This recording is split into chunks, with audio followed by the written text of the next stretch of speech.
MTA International, reaching the corners of the earth.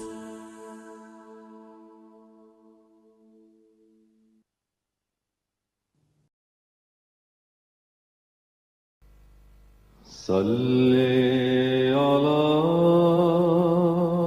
رسولنا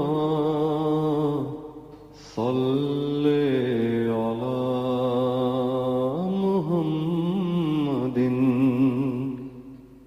صلی علی نبینا صلی علی محمد صلی علی کریمنا صلی علی محمد صلی علی حبیبنا صلی علی محمد صلی علی امامنا صلی علی محمد صلی علی نبینا صلی علی محمد صلی علی رسولنا صلی علی محمد صلی علی شفیعنا صلی علی محمد صلی علی کریمنا صلی علی محمد صلی علی حبیبنا صلی علی محمد صلی علی امامنا صلی علی محمد صلی علی رحیمنا صلی علی محمد صلی علی نبینا صلی علی محمد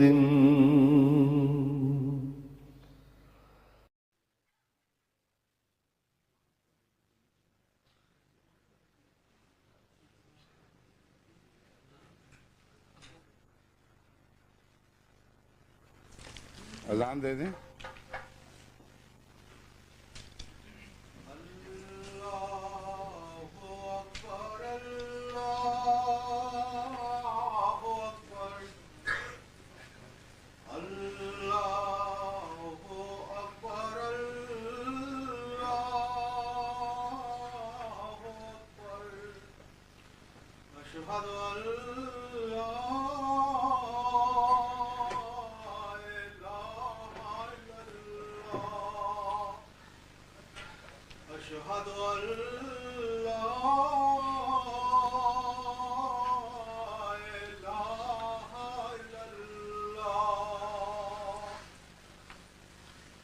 أشهد أن محمدا رسول الله أشهد أن محمدا رسول الله حي على الصلاة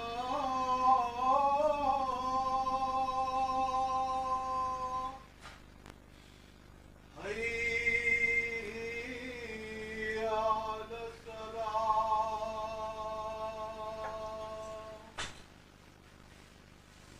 حي على الفلاح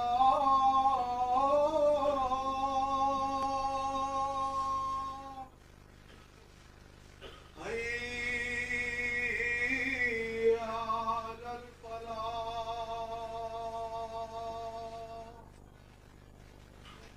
الله أكبر الله أكبر لا إله إلا الله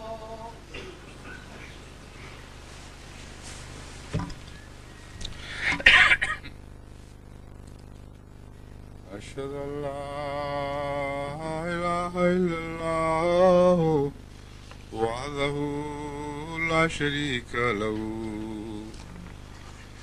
وأشهد أن محمدا عبده ورسوله أما بعد فأعوذ بالله من الشيطان الرجيم بسم الله الرحمن الرحيم الحمد لله رب العالمين الرحمن الرحيم مالك يوم الدين إياك نعبد وإياك نستعين اهدنا الصراط المستقيم صراط الذين أنعمت عليهم غير المغضوب عليهم ولا الضالين والله الذي لا إله إلا هو الملك القدوس السلام المؤمن المهيمن العزيز الجبار المتكبر سبحان الله عما يشركون. آج اللہ تعالیٰ کے فضل کے ساتھ جماعت احمدیہ ہالینڈ کا 16واں جلسہ سالانہ منعقد ہو رہا ہے اور کل انشاءاللہ جماعت یو کے کی مجلس شورا اور وہ بھی 16ویں مجلس شورا ہے منعقد ہوگی. امیر صاحب کی طرف سے تاکیدی پیغام ملا ہے کہ وہ چونکہ میری وہاں شورا میں عدم موجودگی کو محسوس کریں گے اس لیے ان کے لیے کچھ دلداری کا انتظام ہونا چاہیے. بس آج کے خطبے میں میں جہاں جماعت ہالینڈ کو مخاطب ہوں وہاں مجلس شورا یو کے کو بھی مخاطب ہوں اور آج ہی انشاءاللہ یا کل صبح یہاں سے یہ کیسٹ ویڈیو کیسٹ وہاں پہنچا دی جائے گی تو انشاءاللہ وہ میرے اس پیغام کو ویڈیو میں دیکھ بھی سکیں گے اور سن بھی سکیں گے. اس مضمون کا جو میں آج چھیڑنے لگا ہوں صفات باری سے ہی تعلق ہے اور حقیقت یہ ہے کہ ہر مضمون کا صفات باری تعالیٰ سے تعلق ہے. تمام نظام کائنات صفات باری تعالیٰ سے پھوٹتا ہے، اور کوئی بھی قانون قدرت ایسا نہیں پیش کیا جا سکتا جس کا کسی اسم الہی سے یا صفت الہی سے تعلق نہ ہو۔ تو نظام جماعت بھی صفات باری تعالیٰ ہی کا ایک انعکاس ہے، اور اسی وقت تک زندہ ہے، اسی وقت تک روحانی ہے جب تک صفات باری تعالیٰ سے ایک رسمی نہیں بلکہ حقیقی تعلق قائم رکھتا ہے۔ اس ضمن میں گزشتہ خطبے میں جو سلام کی بات کر رہا تھا اسی سے متعلق میں چند مزید باتیں کہوں گا۔ سلام سے مراد ہے مکمل امن، کسی قسم کا خوف نہیں، تسکین قلب، طمانینت قلب، ہر وہ چیز جو ہر خوف سے آزاد کر دے اور آزاد اپنی ذات میں بھی اندرونی اندیشوں اور ہیجانوں سے آزاد کر دے، اس کا اصل کامل نام سلام ہے۔ اور سلام کا لفظ سوائے اللہ تعالیٰ کے کسی اور ذات پر اطلاق نہیں پا سکتا، کیونکہ ایک خدائی ہے جو ہر خوف سے پاک ہے اور ہر ضرورت سے پاک ہے، اس لیے اس کو کوئی خطرہ نہیں کہ کبھی مجھے کوئی چیز چھوڑ کے چلی جائے اور مجھ میں کمزوری واقع ہو جائے۔ اسی طرح وہ صفات کے لحاظ سے بھی کلیتاً امن میں ہے، کیونکہ اس کی صفات میں کبھی کوئی ایسی تبدیلی پیدا نہیں ہو سکتی جو ایک پرانے خدا کو ایک نئے خدا سے جدا کرنے والی ہو، اور یہ کہا جا سکے کہ پہلے تو یہ صفت اس میں بڑی قوت کے ساتھ پائی جاتی تھی، اب اس میں کمی واقع ہو گئی ہے۔ اور یہ وہ چیز ہے جو میں نے پہلے بھی بیان کی تھی، اللہ کو زمانے سے پاک قرار دیتی ہے اور زمانے سے بالا قرار دیتی ہے۔ ہر دوسرا شخص چاہے بڑی سے بڑی قوت کا مالک ہو، اس کی قوت میں انحطاط ہے، وہ ایک وقت تک عروج کر رہا ہوتا ہے اور اس عروج کے بعد پھر انحطاط پذیر ہو جاتا ہے۔ جب وہ عروج کر رہا ہوتا ہے تو اس کا ماضی نامکمل رہتا ہے، اور ہمیشہ انسان واپس دیکھ کر یہ کہہ سکتا ہے کہ میں تو اتنا کمزور تھا، اتنا کمزور تھا، اتنا کمزور تھا، اور رفتہ رفتہ مجھ میں یہ طاقتیں آئیں تو میں مکمل ہوا۔ لیکن حقیقت یہ ہے کہ یہ اس کی تکمیل محض ایک نسبتی چیز ہے، وہ کبھی بھی مکمل نہیں ہو سکتا۔ جو رفتہ رفتہ ترقی کر کے طاقت پکڑتا ہے وہ ایک ایسی منزل کی طرف رواں ہے جس کا اسے کوئی علم نہیں کہ کمال کہاں ہے اور کس مقام پر جا کر کمال حاصل ہوگا، اور کمال سے پہلے اس کا زوال شروع ہو جاتا ہے۔ بس ہر چیز یا بلند ہوتی ہوئی دکھائی دے رہی ہے یا زوال پذیر دکھائی دے رہی ہے۔ روز کا سورج بھی ہمیں یہی پیغام دیتا ہے، بس نہ سورج کے لیے امن ہے، نہ انسانی طاقتوں کے لیے امن ہے جو رفتہ رفتہ ترقی بھی کرتی ہیں اور پھر تنزل بھی اختیار کرتی ہیں، مگر ایک خدا کی ذات ہے جو زمانے کے ان تاثرات سے بالا ہے اور اسے زمانے کی تبدیلیاں چھو نہیں سکتی۔ اس لیے حضرت مسیح موعود علیہ السلام نے سلام کی تفسیر میں یہ لکھا ہے کہ سلام وہی ذات ہے جو ہر خطرے سے پاک ہو، اندرونی خطرہ ہو یا بیرونی خطرہ ہو۔ اندرونی خطرے کی بات میں نے کھولی ہے، بیرونی خطرے کے لحاظ سے جب تک وہ قادر اور توانا نہ ہو وہ سلام نہیں ہو سکتا۔ جب تک اسے قدرت نہ ہو کہ اگر کوئی چیز اس سے روگردانی کرتی ہے تو وہ اس سے بہتر پیدا کر سکتا ہے، اور اگر نہ بھی پیدا کرے تو اپنی ذات میں وہ اس کا محتاج نہیں ہے۔ جب تک یہ نہ ہو اس وقت تک وہ ذات سلام نہیں کہلا سکتی۔ بس حضرت مسیح موعود علیہ السلام نے جو سلام کی تعریف فرمائی اس میں حقیقت میں بہت سی دوسری صفات جلوہ گر دکھائی دیتی ہیں۔ ایک لفظ سلام میں بکثرت خدا تعالیٰ کی دوسری صفات تعلق رکھتے ہوئے اپنے جلوے دکھاتی ہیں، اور اسلام کو سمجھنا ہو تو سلام کو اس پہلو سے سمجھنا ضروری ہے۔ قرآن کریم میں اللہ تعالیٰ حضرت ابراہیم علیہ الصلوۃ والسلام کے متعلق فرماتا ہے کہ اللہ نے اسے فرمایا اسلم وقال اسلمت لرب العالمین، اے ابراہیم سلام ہو جا، سلامتی میں آ جا، اسلم اپنے آپ کو میرے سپرد کر دے۔ یہ دونوں معنی اس ایک لفظ اسلم میں شامل ہیں۔ اسلم کا مطلب ہے سلامتی میں آ جا، اور دوسرا مطلب ہے اپنے آپ کو میرے سپرد کر دے۔ عموماً جو لغات ہیں وہ یہ دونوں معنی الگ الگ بیان کرتی ہیں۔ سلام کا ایک مطلب ہے امن اور ایک مطلب ہے سپردگی، حالانکہ ایک ہی معنی ہے، اس میں دو معنی موجود ہی نہیں، ایک معنی کے دو پہلو ہیں۔ کوئی ذات امن میں آ ہی نہیں سکتی جب تک اپنے آپ کو اللہ کے سپرد نہ کر دے، اور وہ ذات جو سلام ہے اس کی حفاظت کے بغیر کوئی نہ کوئی پہلو انسان کا ایسا ہے جہاں سے وہ خوف زدہ رہے گا۔ صرف سلام ذات ہے جو ہر پہلو سے خوف کے خلاف ایک ایسا قلعہ ہے جس کے اندر خوف داخل ہو ہی نہیں سکتا، ایسا ایک مضبوط حصار ہے جس کے اندر خوف کو داخل ہونے کی اجازت نہیں ہے۔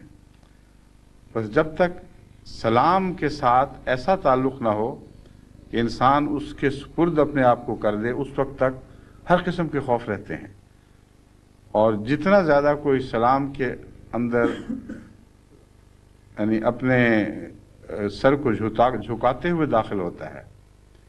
سلام سے مراد خدا ہے، اور جب میں کہتا ہوں سلام کے اندر داخل ہوتا ہے تو یہ سمجھنا چاہیے کہ یہ قرآنی محاورہ ہے، الذین جاہدوا فینا، جو ہمارے اندر جد و جہد کرتے ہیں۔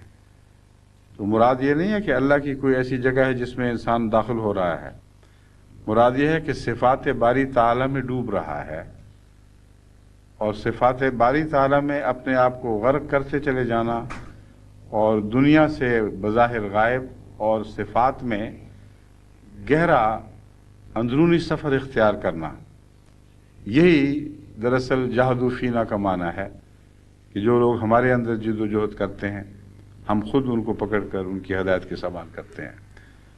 تو سلام کے پہلو سے یاد رکھنا چاہیے کہ سلام میں بھی جب تک خدا یعنی سلام کی ذات میں مومن اپنے آپ کو غائب نہیں کرتا، اس وقت تک جس پہلو سے اس نے اپنے آپ کو الگ رکھا ہوا ہے وہ پہلو اس کا خطرے میں ہے۔ اب اللہ تعالیٰ کی عجیب شان ہے، میں نے بتایا تھا کہ حضرت یوسف علیہ الصلوۃ والسلام کے حوالے میں کیونکہ انہوں نے امین خدا کے تعلق سے اپنے آپ کو امانت دار بنایا، تو اللہ تعالیٰ نے کس طرح ان کے سپرد خزانے کیے، ان کے سپرد وہ بھائی کر دیے جو ان کو بے ایمان بددیانت سمجھتے تھے، اور ہر ایک دنیا والے کی گردن ان کے سامنے جھکا دی۔ بالکل یہی مضمون حضرت ابراہیم علیہ الصلوۃ والسلام کے تعلق میں بھی دکھائی دیتا ہے۔ اللہ تعالیٰ نے فرمایا اسلم، ابراہیم نے کہا اسلمت لرب العالمین، میں تو پہلے ہی فرما بردار ہوں۔ جب آگ میں جھونکنے کا وقت آیا تو اس وقت خدا تعالیٰ نے جو آگ سے مخاطب ہو کے فرمایا ہے، یہ حضرت ابراہیم کے اسلام میں داخل ہونے کی بہت عظیم گواہی ہے۔ یا نار کونی بردم و سلامن علی ابراہیم، اے آگ ابراہیم پر ٹھنڈی ہو جا اور سلام بن جا، کیونکہ یہ میرا بندہ ہے، سلام کا بندہ ہے، اور سلام کے بندے کو کوئی خطرہ نہیں ہے۔ بس وہ لفظ سلام بتاتا ہے کہ حضرت ابراہیم کے حق میں، ان کے اسلام کے حق میں اللہ تعالیٰ نے ایک عظیم دائمی گواہی دے دی کہ واقعی وہ بندہ اس دعوے میں سچا تھا کہ اسلمت لرب العالمین۔ سلام کے تعلق میں جہاں تک نظام جماعت کا تعلق ہے، ہم سلام ہی کو نظام جماعت میں کار فرما دیکھتے ہیں، اور اس پہلو سے سلام کا ایک گہرا تعلق غنی سے ہے۔ خدا تعالیٰ کی صفات میں سے ایک صفت یا اسماء میں سے ایک اسم غنی ہے۔ غنی وہ شخص ہوتا ہے یا وہ وجود ہوتا ہے جس سے اگر کوئی اپنا تعلق توڑ لے یا اپنی مدد اس کو بند کر دے تو اس کی ذات میں ایک ذرہ بھی فرق نہیں پڑتا. اس وقت تعلق توڑنے والا ننگا ہو جاتا ہے اور اس وقت سمجھ آتی ہے کہ دراصل اس کا سہارا اس کو نہیں تھا، بلکہ تعلق قائم رکھنے والا اس دھوکے میں مبتلا تھا کہ میری وجہ سے سلام کو کوئی طاقت ملی ہے. بس وہ ذات غنی کہلاتی ہے. پھر جو سلام ہو وہ غنی بھی ہوگی، جس کو کسی ذات سے کسی تعلق میں کوئی خطرہ نہیں، وہ از خود غنی بھی بن جاتی ہے.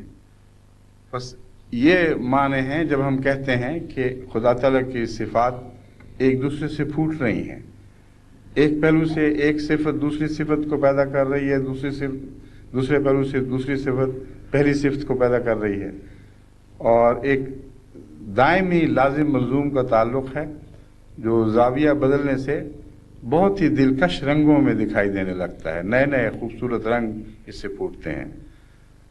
بس غنی وہ ذات ہے کہ جس کو احتیاج کوئی نہیں. اور سلام کے یہ معنی یہاں ہوں گے کہ خدا کی ذات کو اگر تم اس سے تعلق جوڑو گے تو کوئی فائدہ اس حد تک نہیں ہوگا کہ وہ تم اسے کچھ دے سکتے ہو، اور جب تم تعلق کاٹو گے تو اس سے کچھ لے نہیں سکتے، اس کی طاقت سے کچھ نکال نہیں سکتے.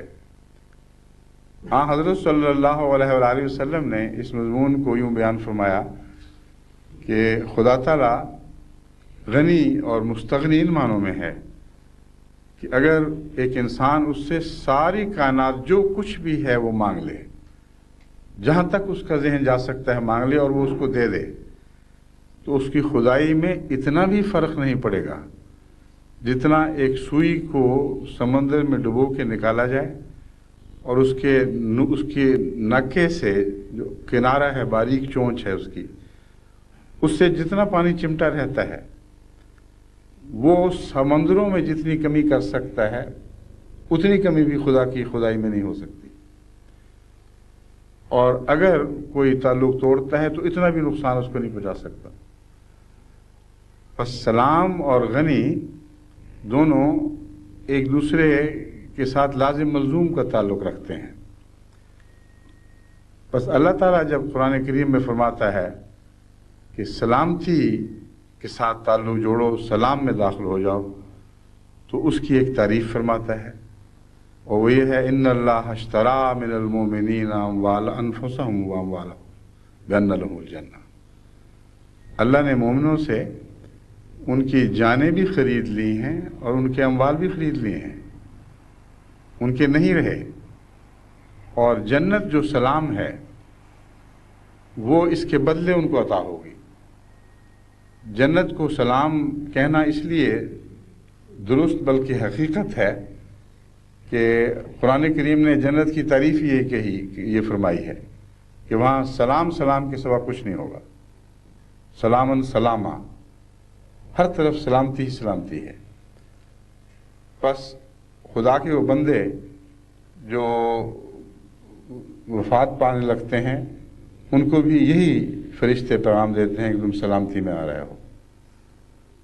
بس سلام کا لفظ تب اطلاق پاتا ہے انسان پر جب وہ اس طرح اپنے آپ کو سپرد کرے کہ نہ اس کی جان اپنی رہے نہ اس کے مال اپنے رہیں. اور ابراہیم علیہ السلام کو جو مکمل سلامتی نصیب ہوئی وہ اس بات کا قطعی ثبوت تھا کہ آپ نے اپنی جان بھی پیش کر دی اور اپنے اموال بھی پیش کر دی، اپنا کچھ بھی نہ رکھا. ایسی صورت میں جب سلام خدا اس کا جواب دیتا ہے تو سب کچھ اس کا ہو جاتا ہے. کوئی چیز بھی اس کے دائرہ قدرت سے باہر نہیں رہتی. اس کی ہر خواہش خدا پوری فرماتا ہے، اور ایسے طریق پر پوری فرماتا ہے کہ انسان کا تصور بھی ان باتوں کا نہیں پہنچ سکتا. نہ دنیا میں اس کا کچھ رکھتا ہے، نہ دین میں اس کا کچھ رکھتا ہے، نہ روحانی طاقتوں کے لحاظ سے، نہ قلبی طاقتوں کے لحاظ سے. جو کچھ بھی انسان خرچ کرتا چلا جاتا ہے اللہ اسے اس سے بڑھ کر عطا کرتا چلا جاتا ہے. بس سلام ان معنوں میں بھی ہے کہ اس کو جو دو گے وہ ضائع نہیں ہو سکتا. ہر دوسری چیز ضائع ہو سکتی ہے، مگر جو خدا کے سپرد کیا جائے وہ کبھی ضائع نہیں ہو سکتا۔ ہر دوسری چیز کم ہو سکتی ہے، مگر جو خدا کے سپرد کیا جائے وہ کم کبھی نہیں ہو سکتا۔ اس سلام کا تعلق رحمانیت اور رحیمیت سے بھی ہے، اور یہ مضمون چونکہ پھر زیادہ وسیع ہو جائے گا، اس لیے میں مختصراً اسی حوالے سے رحیمیت سے اس کا تعلق بتاتا ہوں کہ زمیندار جو زمین میں بیج پھینکتا ہے، جو کوئی دانہ مٹی میں ملا دیتا ہے، رحیم خدا اس میں سے کچھ بھی رکھتا نہیں، بلکہ جو رکھتا ہے اس سے بہت زیادہ عطا کر دیتا ہے۔ جو رکھتا ہے دراصل وہ نقص والے دانے کو رکھ لیتا ہے، اسے واپس نہیں کرتا، کیونکہ نقص والے دانے اگر پھوٹیں تو وہ نقص والے بیمار بیج پیدا کریں گے۔ ان میں سے صحت مند کو اختیار فرماتا ہے، اور صحت مند کو پھر اتنا بڑھا دیتا ہے کہ اس کے مقابل پر جو دانے رکھے گئے ان کی کوئی حیثیت ہی نہیں رہتی۔ یہی نظام ہے جو پیدائش اور تولد کے ساتھ تعلق رکھتا ہے۔ ارب ہا ارب جراثیم بظاہر ضائع ہو رہے ہیں، اور ان کے بدلے انسان کو جو ازدواجی تعلقات میں منسلک ہو کچھ بھی نہیں ملتا، لیکن لوگوں کو یہ علم نہیں کہ خدا کا یہ نظام وہاں بھی کار فرما ہے کہ ہمیشہ اس کو واپس کرتا ہے اولاد کی صورت میں جو سب سے اعلیٰ ہو، یعنی اس مادے کے اندر جتنے بھی جراثیم ہیں ان کی دوڑ کرواتا ہے، ان کا مقابلہ کرواتا ہے، ان میں سے جو کمزور ہیں، جو ناقص ہیں، وہ وہاں اس مقام تک پہنچ ہی نہیں سکتے جہاں جا کر انہوں نے پھر بچے کی شکل اختیار کرنی، اور جو پہنچ جاتے ہیں غلطی سے یا کسی آدمی میں کمزور ہی کمزور ہو سب جراثیم، تو پھر وہ پنپتے نہیں، پنپیں گے تو بیمار بچے کو پیدا کریں گے۔ لیکن اس میں بھی ایک خاص اللہ کا فضل ہے جو بیمار بچے کی صورت میں بھی ہمیں دکھائی دے رہا ہے۔ بیمار بچہ پیدا کرنے کا نقص خدا کا نہیں، قانون قدرت کا نہیں، وہ جو کچھ بھی گیا تھا اس میں سب سے اچھا وہ بھی بیمار ہی تھا، تو اسے لوٹا کر ہمیں سبق دیا گیا ہے کہ تمہارے اندر زیادہ سے زیادہ جو صلاحیت تھی وہ یہ تھی، اور اس صلاحیت کو کم سے کم اس شکل میں دے دینا کہ وہ باہر نکل کر ایک آزاد زندگی اختیار کر سکے، یہ بھی اللہ کا فضل و رحم ہے، ورنہ تمہاری صلاحیت سے یہ بات بڑھ کر تھی۔ بس جو یہ نظام ہے کہ خدا رکھتا نہیں واپس کرتا ہے، یہ تمام کائنات پر حاوی ہے، اس میں کوئی استثناء نہیں ہے۔ جو رکھتا ہے اس سے بہتر واپس کرتا ہے، اور جو رکھتا ہے اس کے رکھنے میں فضل ہے۔ بس جتنے بھی بیج ہیں یا پھل نشو و نما پاتے ہیں، یا کائنات میں جتنی بھی زندگی کی قسمیں ہیں، یہ امتحانات میں آزمائی جاتی ہیں، ان میں سے ہمیشہ جو سب سے بہتر ہے وہ نشو و نما پا کر آئندہ زمانے میں اس جنس کی نمائندگی کا حق حاصل کرتی چلی جاتی ہے۔ یہ ایک نظام ہے، کوئی اتفاقی حادثہ نہیں۔ بس ڈارون نے جب کہا کہ سروائیول آف دا فٹسٹ، تو اس کو کچھ بھی نہیں پتا تھا کہ فٹسٹ ہوتا کیا ہے۔ اس نے سروائیول آف دا فٹسٹ کو اتفاقی حادثات یا موسمی حادثات کا نتیجہ قرار دیا۔ یہ بالکل غلط ہے۔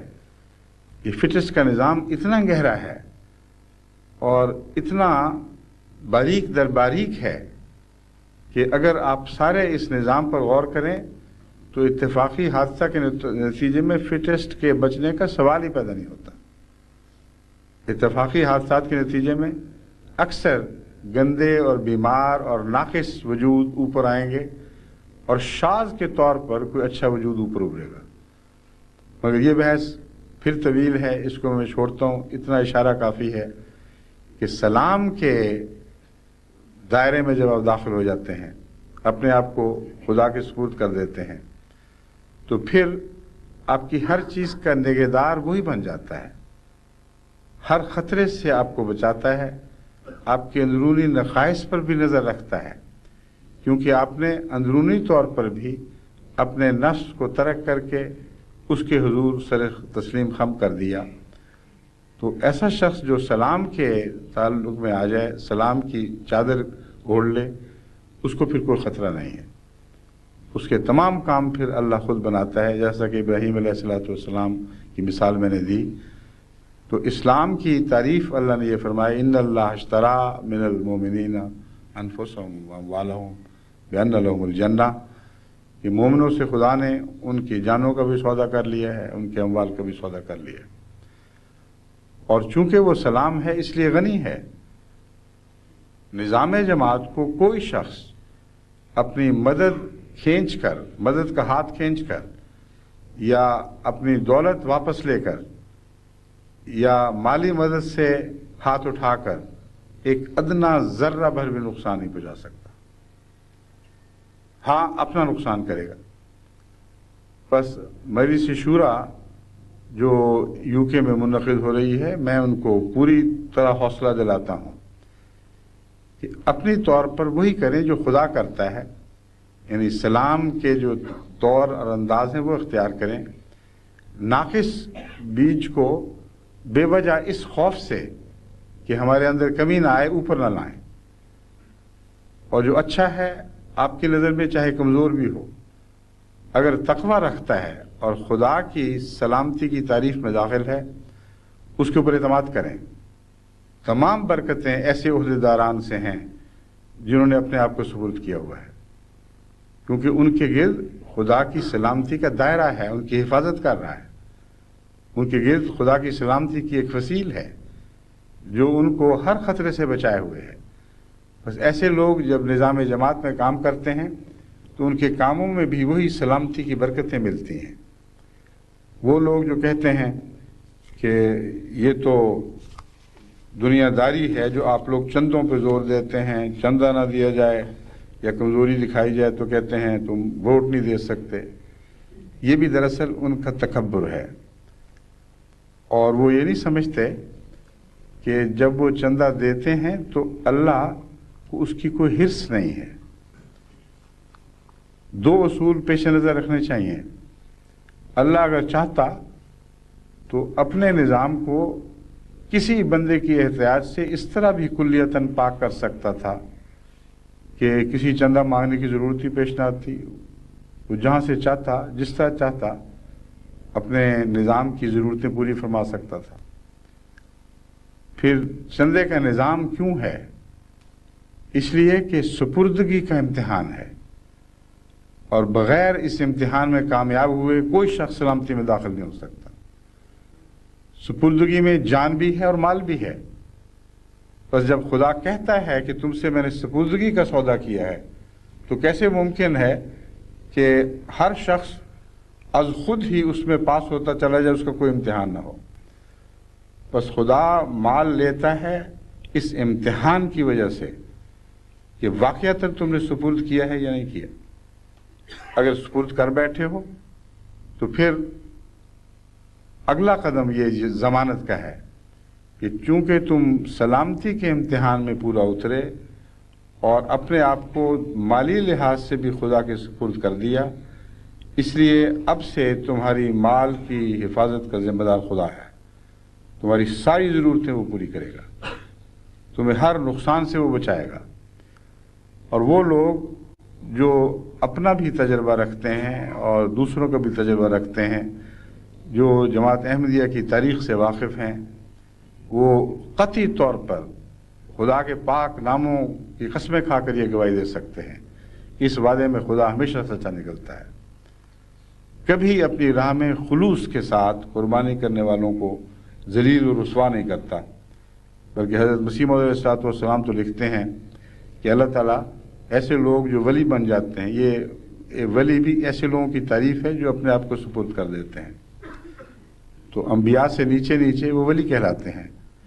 فرمایا اللہ تعالیٰ ولی کی اولاد کو 7 پشتوں تک بھوکا نہیں رکھتا، اور 7 پشتوں تک ان کو دوسروں کے سامنے ذلیل و رسوا نہیں ہونے دیتا. لیکن اس مضمون میں بعض استثناء بھی دکھائی دیتے ہیں، وہ کیوں ہیں؟ اس بحث کو میں یہاں نہیں چھیڑنا چاہتا. غالباً اپنے ایک پرانے خطبے میں نے تفصیل سے اس مضمون پر روشنی ڈالی تھی. اب میں واپس آتا ہوں اس طرف کہ جماعت کو جو ضرورت ہے وہ ضرورت اللہ نے پوری کرنی ہے، اور نظام جماعت سلام میں داخل ہے.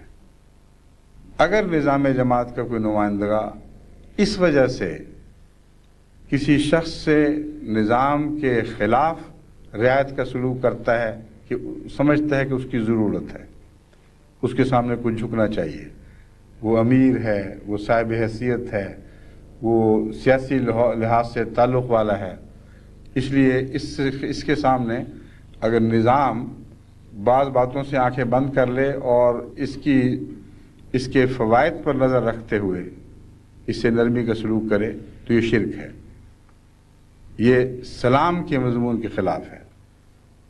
جہاں تک قانون کا تعلق ہے، اللہ تعالیٰ کے جاری کردہ قانون میں اگر کوئی شخص صرف نظر کرتے ہوئے اندرونی خطروں کے نتیجے میں جو اس کے دل میں کہیں نہ کہیں پنپ رہے ہیں، اس ڈر سے کہ اس بڑے آدمی سے اگر نظام جماعت کا عام سلوک کیا گیا تو یہ منہ موڑ لے گا، اس کی اولاد چلی جائے گی، اس کا جتھا ہاتھ سے جاتا رہے گا. جب کوئی شخص ایسی بات سوچتا ہے تو وہ مشرک ہو جاتا ہے. اس کا حضرت ابراہیم اور ابراہیمی سلام سے کوئی دور کا بھی تعلق نہیں رہتا.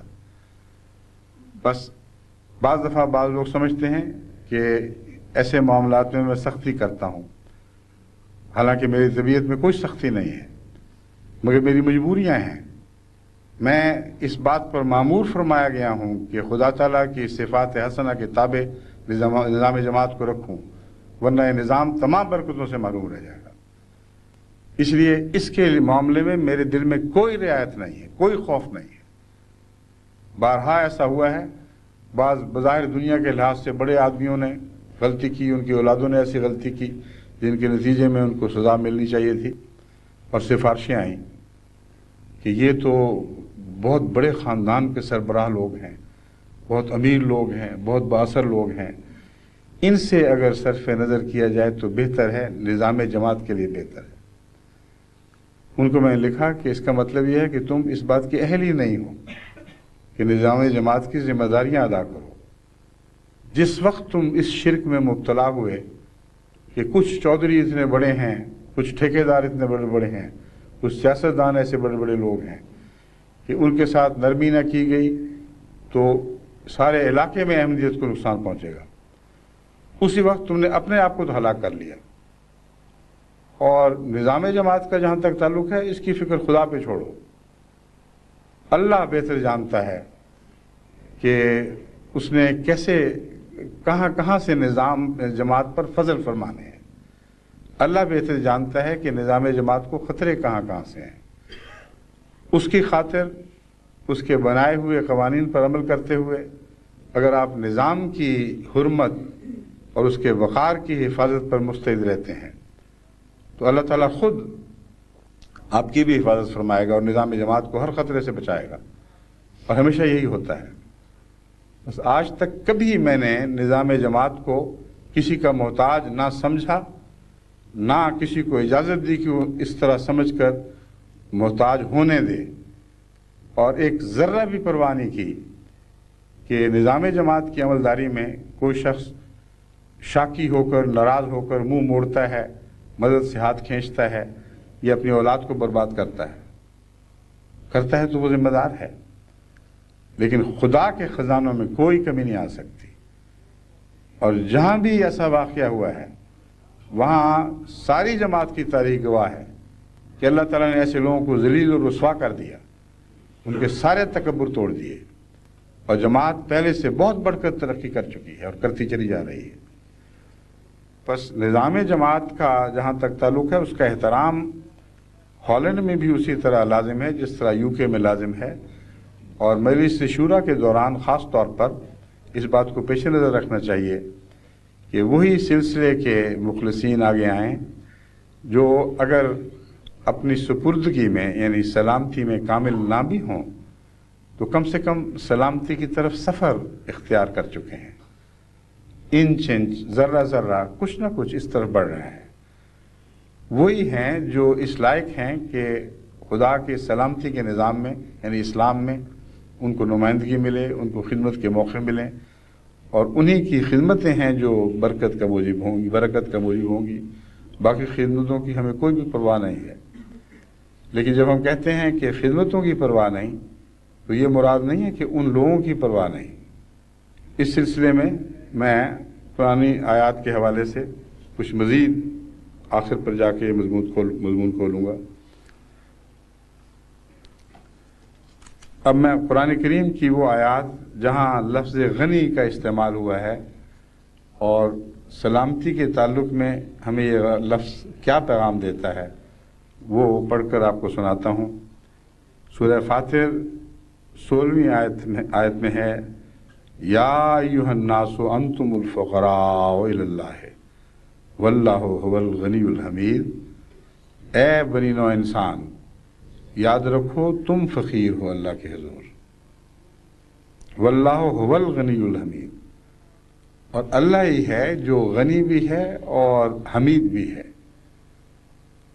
غنی اگر کوئی حقیقت میں ہو تو وہ ہر چیز کا مالک ہوتا ہے اور ہر چیز اس کی ہو جاتی ہے. اس کی ہو تو وہ غنی کہلا سکتا ہے. اگر کوئی چیز اس کی نہ ہو تو اس کی طرف اس کی نظر ہوگی، اور جس کی کسی ایسی چیز کی طرف نظر ہو جو اس کی نہیں ہے وہ غنی نہیں کہلا سکتا. بس مومن پھر کیسے غنی بنے گا جب سب کچھ خدا کا ہے اور بندے کا یا تمام انسانوں کا بحیثیت مجموعی طور یعنی اجتماعی طور پر یا انفرادی طور پر کچھ بھی نہیں ہے. تو خدا کی اس صفت کی پیروی کیسے کی جا سکتی ہے؟ کیسے اس صفت سے تعلق جوڑا جا سکتا ہے؟ اس مضمون کو حضرت اقدس محمد رسول اللہ صلی اللہ علیہ وآلہ وسلم نے یوں بیان فرمایا ان الغنا غنا النفس یا الغنا غنا النفس، کہ مومن کا جہاں تک تعلق ہے اس کی غنا نفس کی غنا سے پیدا ہوتی ہے. یعنی احتیاج کے باوجود اگر وہ غیر اللہ سے اپنے آپ کو اس طرح بالا کر دے کہ اس کی کوئی اچھی چیز کی بھی حرص اس کے دل میں پیدا نہ ہو، اس کے مال اور دولت اس کے دل پر روب نہ پیدا کر سکیں، اس کی کوٹھیاں، اس کی کاریں، اس کی رہائش کے انداز، اس کے دبدبے، اس کی سیاسی تعلقات، اس کی عقل، اس کا علم، کوئی چیز بھی اس پر یہ ایسا روب نہ ڈال سکے کہ اسے احساس محرومی ہو. کیونکہ وہ جب اللہ کا ہو چکا ہے تو یہ احساس کہ میں سلام کا نمائندہ ہوں یہ اسے ہر دوسری چیز سے مستغنی کر دیتا ہے، اور ہر حال میں اپنے رب کے لیے حضور راضی رہنے پر اس کو طمانینت قلب نصیب کرتا ہے. ایک راضی رہنا ہے جو منہ سے کہا جاتا ہے کہ اچھا جس طرح بھی اللہ کی مرضی ہم راضی، لیکن دل بے چین رہتے ہیں. لوگ اپنے عزیزوں سے جو وفات پا جاتے ہیں جدائی کا صدمہ محسوس کرتے ہیں، ہر وقت آگ لگی رہتی ہے، لیکن منہ سے یہی کہتے ہیں کہ اچھا پھر جس طرح خدا کی رضا اسی میں ہم راضی. اور بعض لوگ مہلک بیماریاں لگا بیٹھتے ہیں. غم اپنی ذات میں تو کوئی گناہ نہیں ہے، شرک نہیں ہے. حضرت صلی اللہ علیہ وآلہ وسلم بھی رحمت اور شفقت کے نتیجے میں روتے تھے. اپنے بچے کی جدائی پر بھی آپ کی آنکھوں سے آنسو رواں ہوئے. اور جب کسی نے پوچھا کہ یا رسول اللہ تو آپ نے فرمایا یہ رحمت کی نشانی ہے. اس میں اس بچے کے لیے کوئی ایسا احتیاج نہیں ہے کہ یہ ہاتھ سے گیا تو میں بے چین ہو گیا، لیکن ایک رحمت ہے، اور جس کا رحمت سے حصہ نہیں اس کے پاس کچھ بھی نہیں، وہ محروم ہے.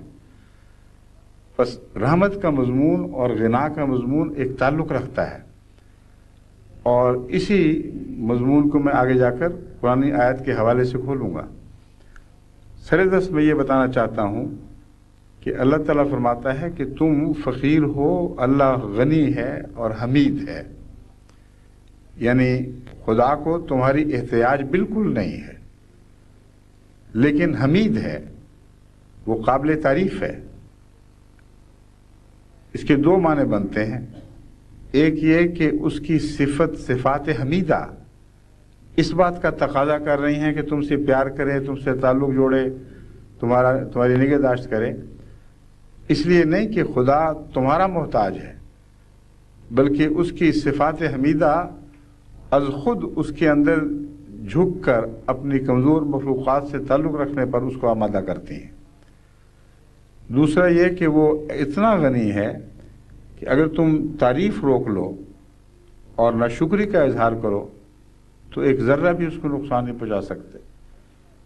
جو اپنی ذات میں حمید ہو اس کے اندر ایک ایسی عظمت کردار پیدا ہو جاتی ہے کہ وہ دوسروں کی نظر سے بھی مستغنی ہو جاتا ہے، ان کو پتہ لگے نہ لگے وہ مستغنی ہوتا ہے۔ اب لوگ یہ کہتے ہیں کہ میں نے پہلے بھی یہ محاورہ آپ کے سامنے رکھا تھا، پنجابی کا ہے لیکن ہے اچھا دلچسپ محاورہ، کہ ستے پتر دا منہ کی چومنا۔ جو بچہ سویا ہوا ہے اس کو پتہ ہی نہیں کیا کر رہا ہے، لیکن مائیں تو چومتی ہیں، اس لیے نہیں کہ ان کو اس بچے کی اپریسیشن کی احتیاج ہے، اس لیے وہ حمید ہیں، ان معنوں میں کہ ان کی صفات حمیدہ اس بچے سے بغیر کسی عوض کے پیار کرنے پر ان کو مجبور کرتی ہیں۔ تو وہاں تھوڑی سی جھلکی ماں کی رب اور رحمان خدا سے ہمیں دکھائی دیتی ہے، کیونکہ رحمی تعلق کے لحاظ سے انسانی رشتوں میں سب سے قریب تر رشتہ ماں کا بچے سے ہے، اور وہاں اس کو یہ پرواہ نہیں ہوتی، بچے کو پتہ بھی ہے کہ نہیں۔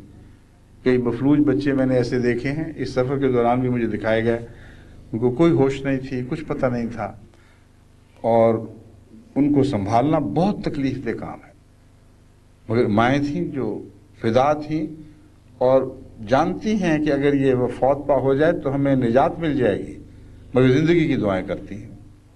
یہ حمید صفت کا ایک اظہار ہے، لیکن معمولی سا۔ اللہ تعالیٰ تمام مخلوق سے جو تعلق رکھتا ہے احتیاج کے نتیجے میں نہیں، غنی ہونے کے باوجود، لیکن انسان ہر تعلق میں اپنے آپ کو یہ نہیں دکھا سکتا کہ میں غنی ہوں پھر بھی تعلق رکھتا ہوں۔ ماں اگر رکھتی ہے تو تھوڑی دیر کے لیے، کچھ عرصے کے لیے، مگر اس میں بھی درجہ کمال کو نہیں پہنچتی، اور بسا اوقات جب تک اس کی وہ ضرورتیں پورے کرنے والا بچہ ہو اس وقت تک تعلق رہتا ہے، جس حد تک وہ کم ہو جائے اتنا ہی وہ کم تعلق ہوتا چلا جاتا ہے۔ بعض مائیں کہتی ہیں سب بچے برابر، لیکن جو خدمت کر رہا ہے اس سے زیادہ پیار ہوتا ہے، جو اور صفات حسنہ رکھ کر اب اختیار کر کے ماں کا نام روشن کرنے والا ہے اس سے زیادہ پیار ہو جاتا ہے۔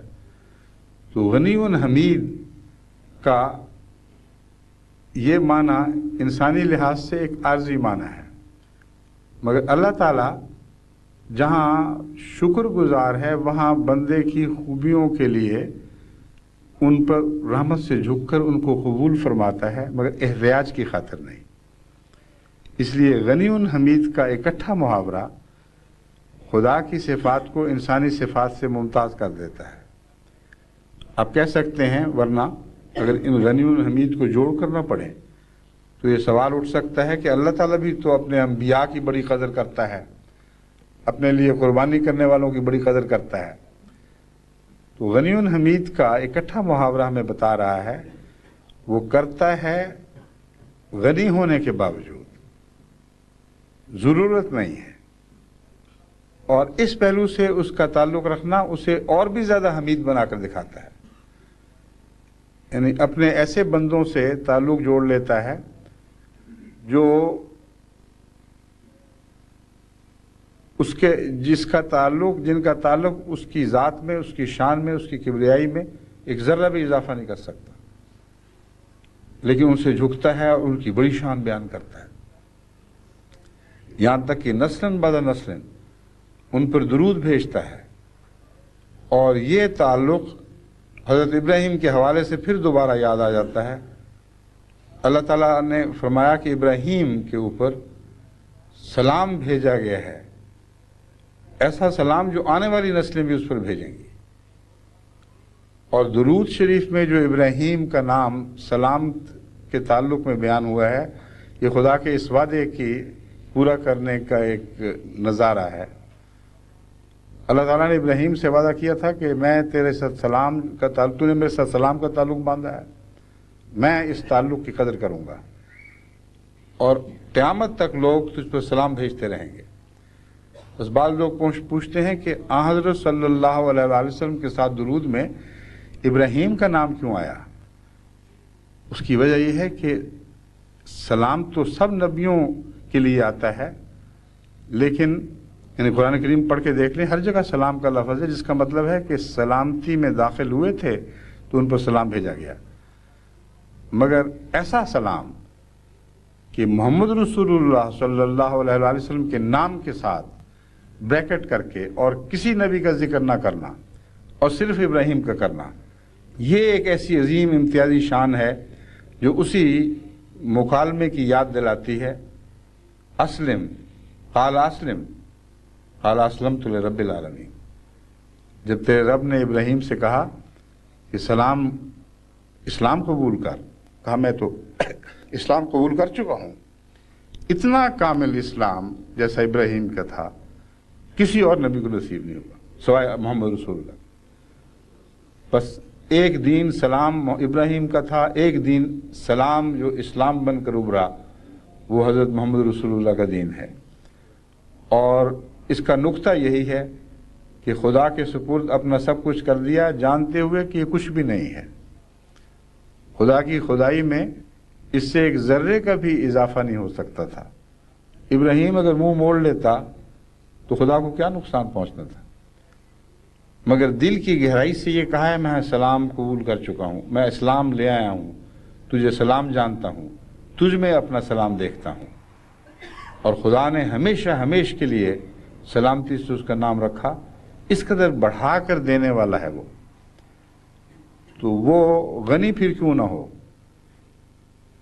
جو اس کے بظاہر اس کے سپرد ہوتے ہیں، یعنی اپنا سب کچھ اس کے سپرد کرتے ہیں، ان سے وہ ایسا سلوک فرماتا چلا جاتا ہے کہ وہ ان کی قربانی خدا کے سلوک کے مقابل پر حقیر اور بھی حقیر اور بھی حقیر ہوتی چلی جاتی، یہاں تک کہ اس کی کوئی بھی حیثیت باقی نہیں رہتی۔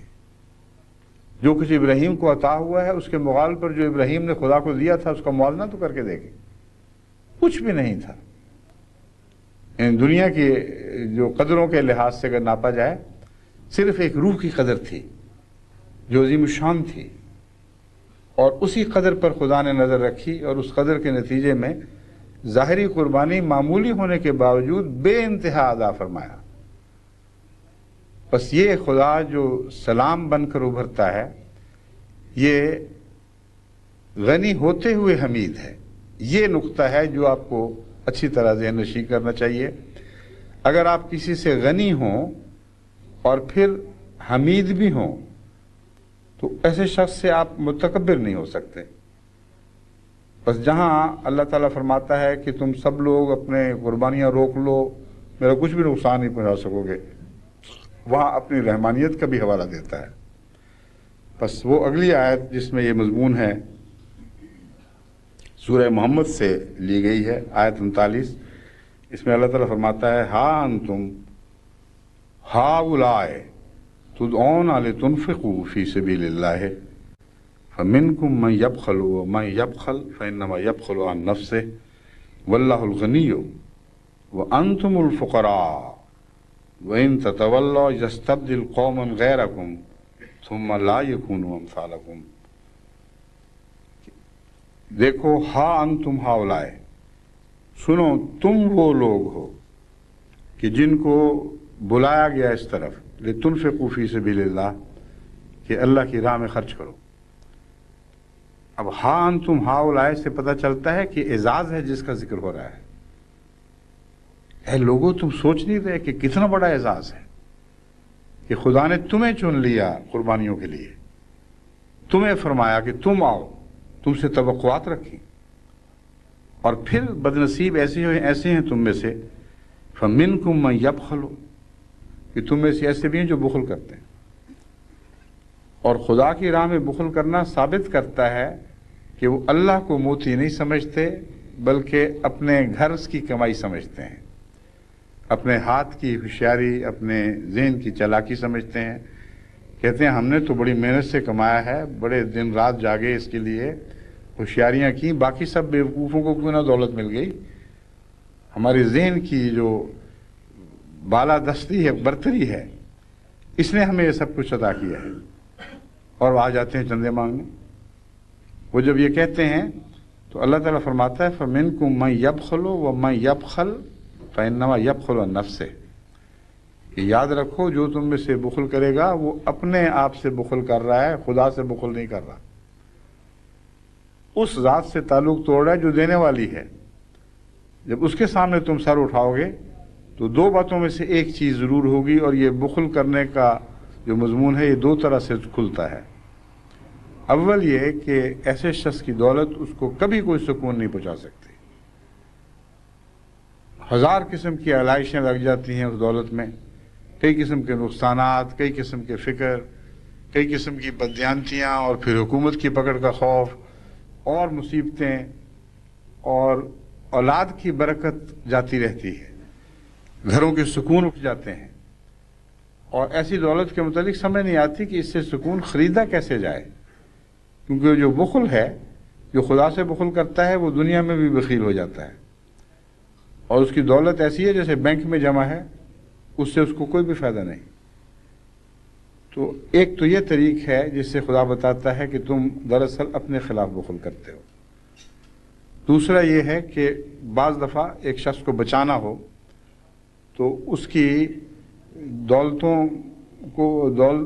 میں کمی آنی شروع ہو جاتی ہے، اسے نقصان کے ابتلا آتے ہیں، اور وہ یہ سمجھتا ہے کہ مجھ پر بڑی مصیبت ٹوٹ پڑی، حالانکہ وہ خدا کی طرف سے آزمائش جو اپنے کسی بندے کی نیکی کی وجہ سے اس کو بچانے کی خاطر آتی ہے، اسی میں اس کی نجات ہے.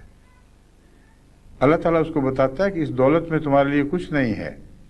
اگر اس ٹھوکر سے فائدہ اٹھاتے ہوئے تمہاری توجہ خدا کی طرف ہو جائے تو یہ کوئی برا سودا نہیں ہے. ساری دولتیں دے کر بھی اگر اللہ مل سکے تو یہ بہت اچھا سودا ہے.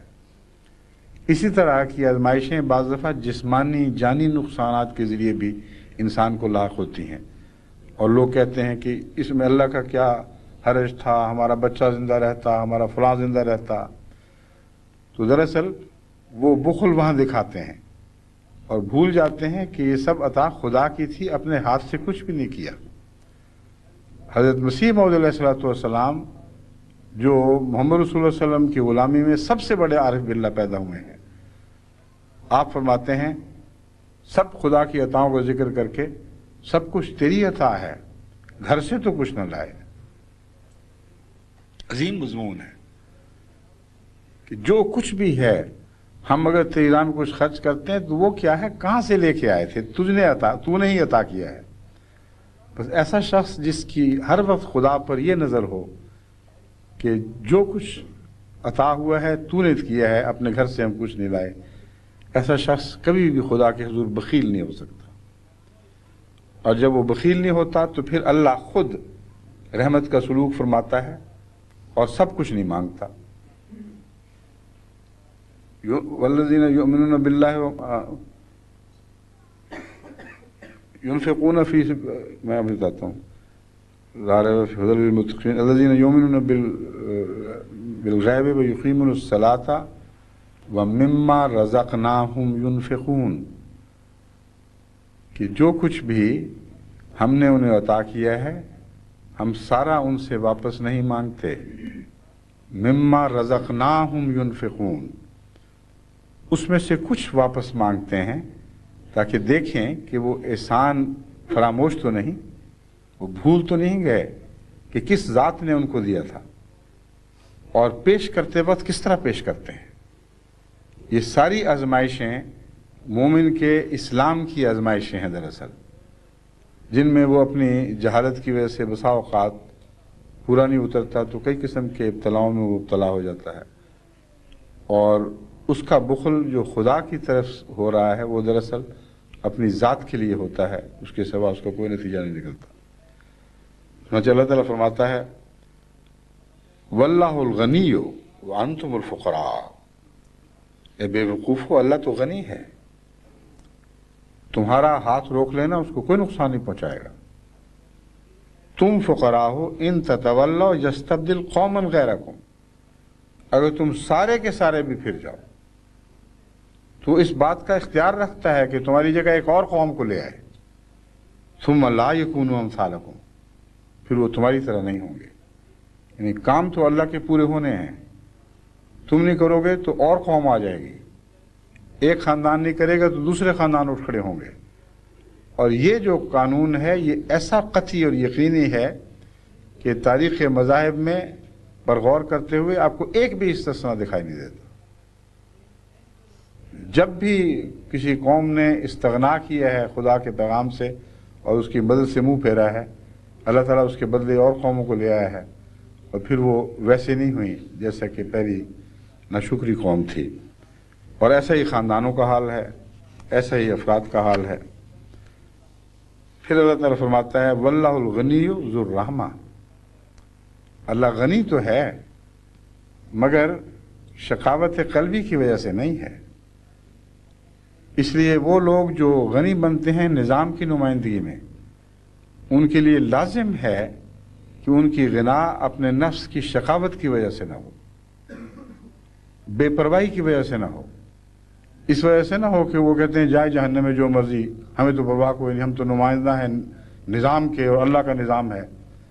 یہ غنا کے معنی نہیں ہے۔ اللہ اپنی مثال دیتا ہے واللہ ربک الغنی ذو الرحمہ، تیرا رب غنی ہے اور اس کے باوجود رحمت والا ہے، رحمت والا ہونے کے باوجود غنی ہے۔ بس جہاں بھی ان دونوں صفات کا تصادم ہوگا وہاں آپ صفات باری تعالیٰ سے دور ہٹ چکے ہوں گے، اور کوئی ایسا زندگی میں نظام جماعت کے کارکنوں کے لیے لمحہ نہیں آنا چاہیے جس میں ان کی غنا جو خدا کی خاطر ہو، نظام جماعت کی خاطر ہو، وہ ان کی شقاوت قلبی کی وجہ سے ہو، رحمت کی وجہ سے ہونی چاہیے، جس کا مطلب ہے کہ پھر وہ ایسے لوگوں کو ذلت کے ساتھ نہیں دیکھتے، گھٹیا نہیں سمجھتے، اپنے سے ادنا نہیں سمجھتے، بلکہ ان پہ رحم کرتے ہیں اور رحم کی نظر ڈالتے ہیں کہ یہ بیچارے محروم ہیں، ان کو پتہ نہیں کہ کس چیز سے محروم ہیں۔ اس لیے نیکی کا جو تکبر ہے وہ ان کو برباد نہیں کر سکتا۔ امر واقعہ یہ ہے کہ یہ ایک پل صراط ہے جس پر ہم روزانہ چلتے ہیں، لیکن جانتے نہیں کہ یہاں کا پل صراط ہی ہے جو ہماری آئندہ کی تقدیر کے فیصلے کر رہا ہے۔ نظام جماعت کے احترام اور اس کی عزت کے لیے سر بلند رہنا اور غیر اللہ کے سامنے نہ جھکنا یہ غنا ہے، مگر ایسے لوگوں سے جو بیچارے محروم رہ گئے، تکبر سے پیش آنا، ان کو اپنے سے گھٹیا اور ادنا سمجھنا، یہ رحمت کے خلاف ہے اور انکسار کے بھی خلاف ہے جو رحمت سے پیدا ہوتی ہے۔ ایک انکسار ہے جو کمزوری سے پیدا ہوتا ہے، اس انکسار کی کوئی بھی قیمت نہیں ہے۔ ایک انکسار ہے جو رحمت کے نتیجے میں پیدا ہوتا ہے، اور اللہ کا اپنے بندے پر جھکنا ایک قسم کا انکسار ہے جو رحمت سے پھوٹتا ہے۔ تو فرمایا غنی ہونے کے باوجود دیکھو وہ کس طرح رحمت کا سلوک فرماتا ہے، کس طرح اپنے بندوں پر جھکا رہتا ہے، اور یہ ثابت کرتا ہے کہ اس کی غنا کسی شقاوت قلبی یعنی سختی کی وجہ سے نہیں تھی، بلکہ اس کی ایک شان ہے کہ وہ کسی کا محتاج نہیں ہے اور سب اس کے محتاج ہیں۔ اب یہ دوسرا معاملہ جو سب اس کے محتاج ہیں، اگر خدا غنی ہے اور کسی کا محتاج نہ ہونے کا یہ مطلب ہو کہ سب سے تعلق توڑ لے تو پھر دوسرے بھی اس کے محتاج نہیں رہیں گے، مر کھپ کے ختم ہو جائیں گے۔ تو یہ دوسرا مضمون ہے کہ ہر چیز اس کی محتاج ہے، یہ رحمت سے پھوٹتا ہے۔ اس کی رحمت عامہ ہے جو ہر ذات کو اپنا محتاج کیے ہوئے ہے، اور اس کی رحمانیت ہے جو تمام بنی نوع انسان پر خشک و تر پر برابر اثر انداز ہو رہی ہے۔ تو عجیب شان ہے کہ غنی بھی ہے اور رحمان بھی ہے، ایک لحاظ سے مستغنی ہو کر سمجھتا ہے، جانتا ہے کہ ان مخلوقات کا مجھ سے تعلق توڑنا ذرہ بھر میں مجھے نقصان نہیں پہنچا سکتا، اس کے باوجود ان سے رحمت کا بھی سلوک فرما رہا ہوتا ہے۔ بعض دفعہ ایسے لوگوں کے اموال میں بھی برکت پڑ رہی ہے، لیکن یہ ایک عارضی برکت ہے، اس کی رحمانیت کے نتیجے میں ہے، مگر غنی سے تعلق توڑنے کے نتیجے میں جو سزا مقدر ہے وہ رک نہیں سکتی، وہ اپنی جگہ کار فرما ہوگی۔ لیکن وہ بندے جو نظام جماعت کی نمائندگی کرتے ہیں، ان کے لیے اس میں گہرا سبق ہے کہ ان لوگوں سے تکبر کا سلوک نہ کریں، رحم کا سلوک کریں، ان کے لیے دعائیں کریں، ان کو سمجھائیں، اور اگر نہیں سمجھتے تو یہ یقین رکھیں کہ ذرہ بھر بھی آپ کا نقصان نہیں کر سکتے، نظام جماعت کا نقصان نہیں کر سکتے۔ ہاں، ان کو بچانے کے لیے آپ جو کوشش کرتے ہیں وہ ان کو خدا کا محتاج بنائے رکھتا ہے، لیکن اگر یہ حرص ہو کہ ان کے آنے سے ہمیں فائدہ پہنچے گا یا نظام کو پہنچے گا تو یہ نحوست ہے، یہ رحمت نہیں ہے۔ اس لیے یہ کہنا کہ رحمت کا نتیجہ یہ نکلتا ہے کہ ان سے چشم پوشی کی جائے، ان کو سزا نہ ملے، نظام جماعت عمل میں نہ آئے، یعنی سرگرم عمل نہ ہو، اور ان کو اس لیے چھوڑ دے کہ یہ لوگ صاحب رسوخ ہیں، صاحب دولت ہیں، صاحب عظمت ہیں، یہ شرک ہے، یہ رحمت نہیں ہے۔ رحمت کا مطلب ہے کہ دوسرے شخص کی کوئی بھی احتیاج نہیں ہے، پھر بھی آپ اس کا بھلا چاہتے ہیں، اور یہ رحمت جو ہے یہ تو آفرینش سے پہلے ہی شروع ہو چکی تھی، جو آغاز ہوا ہے کائنات کا اس سے پہلے ہی خدا رحمان تھا، اور وہ جو بلو پرنٹ ہے کائنات کی تخلیق کا اس میں رحمانیت جلوہ گر ہوئی ہے۔ اس وقت سوائے رحمانیت کے کوئی اور صفت کار فرما تھی تو اس جہان میں نہیں اور دوسرے جہانوں میں ہوگی۔ یعنی یہ تو نہیں کہہ سکتے کہ خدا کی تمام صفات کسی وقت معطل تھیں، لیکن وہ جلوہ گر تھیں تو دوسرے جہانوں میں تھیں۔ جو جہان پیدا نہیں ہوا اس میں اگر وہ جلوہ گر ہوئی ہیں تو رحمانیت کے تابع، یعنی رحمانیت کے تابع ایسا نقشہ تشکیل دیا گیا جس کا فیض آئندہ آنے والی مخلوقات کو پہنچنا تھا۔ تو سب صفات کام کر رہی ہیں لیکن رحمانیت کے تابع، براہ راست کسی ذات سے تعلق نہیں رکھ رہی، اور یہی معنی ہے کہ رحمانیت تمام صفات پر غالب ہے۔ تو اللہ تعالیٰ جماعت کو توفیق عطا فرمائے کہ ان ذمہ داریوں کو سمجھے۔ میں پھر یہ یقین دلاتا ہوں نظام جماعت کو کہ اگر وہ غنی بھی رہیں اور رحیم بھی رہیں، رحمان بھی رہیں اور رحیم بھی رہیں، تو ان کو خطرہ کوئی نہیں ہے، بے دھڑک نظام جماعت پر عمل کریں، ایک ادنا بھی غیر اللہ کا خوف نہ رکھیں، کوئی بڑا جدا ہو کر آپ کو نقصان نہیں پہنچا سکتا، لیکن آپ اگر بڑے بنیں گے تو اپنے آپ کو نقصان پہنچائیں گے۔ اس لیے ان کے جواب میں رحمت اور انکسار کا تعلق قائم رکھیں، باقی باتیں خدا پر چھوڑ دیں۔ اللہ تعالیٰ نظام جماعت کو سلام کے دائرے میں، اس کے سائے میں اس طرح داخل فرما دے کہ نظام جماعت کا ایک ذرہ بھی سلام کی حفاظت سے باہر نہ رہے۔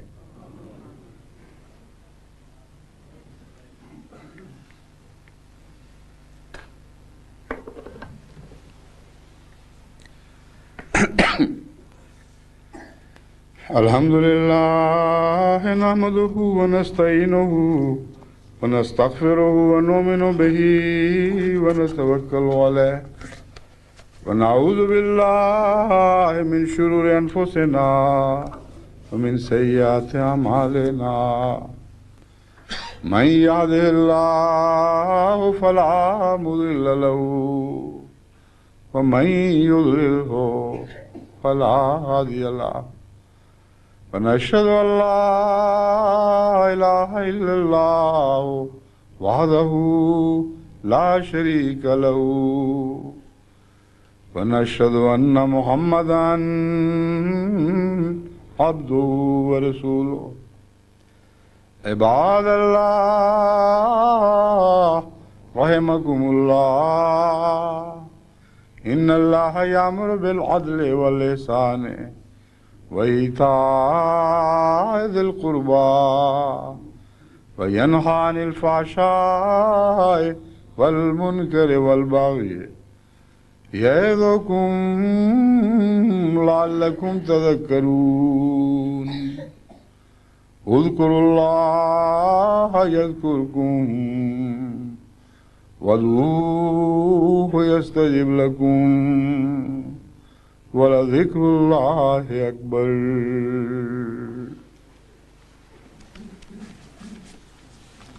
ما كان